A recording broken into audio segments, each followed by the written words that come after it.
Hello, and welcome to another edition of The Author's Attic, a production of Social Problems, the official journal for the Society for the Study of Social Problems. I'm Trenton Haltom. Today I'm joined by Professor Jessica Barnett, co-author of Stigma as Social Control, Gender-Based Violence Stigma, Life Chances, and Moral Order in Kenya, written with Eleanor Matika Tyndale and Trocaire Kenya. In this article, they find that stigma acts as a form of social control to maintain gendered power geographies among women victims of intimate partner violence. And now, Professor Jessica Barnett. So this paper is about gender-based violence stigma. Gender-based violence is any kind of violence, whether it be emotional, physical, sexual, or economic, that occurs in reciprocal relationship with systematic sexist oppression. Right? So in other words, it's violence that's both a cause and a product of inequitable relations. We were looking at gender-based violence stigma in Kenya in particular because Trocaire Kenya, an Irish aid organization, found that stigma was a key reason why women don't seek or take up services to deal with violence in their lives when they were evaluating their service programs for women who experience this type of violence. So in order to find out what gender-based violence stigma looks like in the communities where Trocaire was delivering programs and how the women were experiencing that stigma, we conducted focus groups discussions with women survivors of gender-based violence, as well as interviews with close others to the women and also community leaders like traditional chiefs, lawyers, health workers, those sorts of folks. Well, we were interested in looking at stigma in a broader social context, right? And particularly looking at how stigma functions or how it works in the communities. And what we found was that gender-based violence stigma is rooted in the moral order of the communities, right? Or it's rooted in what matters most to people.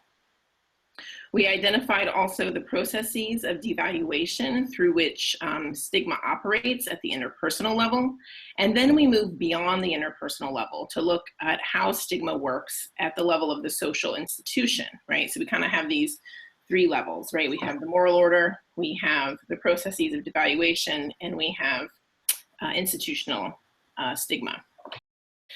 In terms of the moral order, right, or what matters most in the lives of the people that live in these communities, we found that economic survival and keeping the family name or the family lineage alive were the two things that mattered most in people's lives, right? And these two things are dependent on the maintenance of the marital unit, right?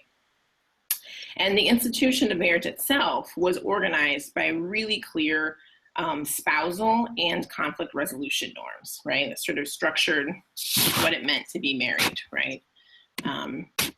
So I have a few examples that I'm going to share with you. In terms of the moral order for spousal norms, right? We found that women or females were responsible for generating or reproducing and also maintaining the household, right? So for example, one Nairobi survivor said, "I had 3 children who were delivered via cesarean section. My in-laws used to call me disabled because of the tubal ligation. They said I should die so he can take a wife who would give him more children. There is no man who would marry you knowing that you won't give him any children." Right, so here we have the clear idea that a woman's primary function in a marriage, right, is reproduction. We also found that conflict resolution norms were really important, right? For example, beating and rape were seen as correctives for norm violations, right? For example, we have a Meru chief who said, "There is a culture here that men believe battery is a way to discipline and keep women in check," right? That a man who doesn't beat a woman isn't man enough, right?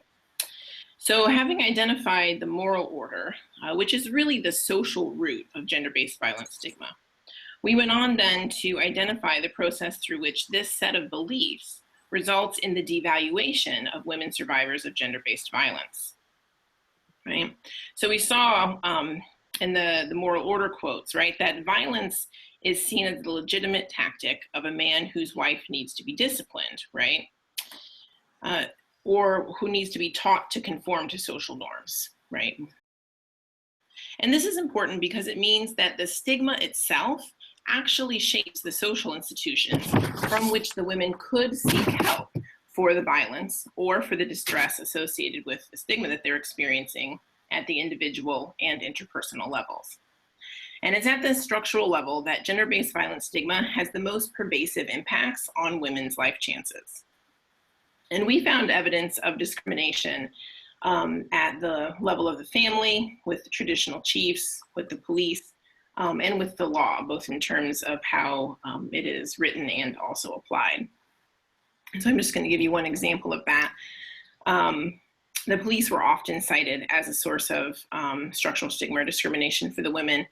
And this is a pretty common case from this Meru survivor. She said, "I discovered that when I left the police station, they called my husband. They said, 'Hey, what is this your wife is reporting? You better take care of it.' Then he came after me. He slashed my face." So in light of these findings regarding the moral order, the processes of devaluation, and then the discrimination, we define stigma as a community process that has individual, interpersonal, structural, and moral components, right? And at the end of the day, right, stigma is coordinating the actions, right, of various community members in order to reproduce existing gender-based power differentials, right? So gender-based violence stigma is therefore a mechanism of social control that operates to maintain existing disparities in access to both power and life chances.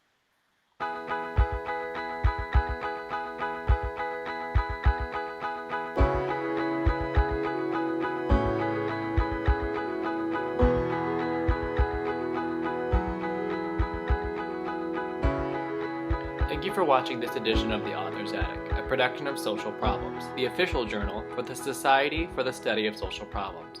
Be sure to tune in next time.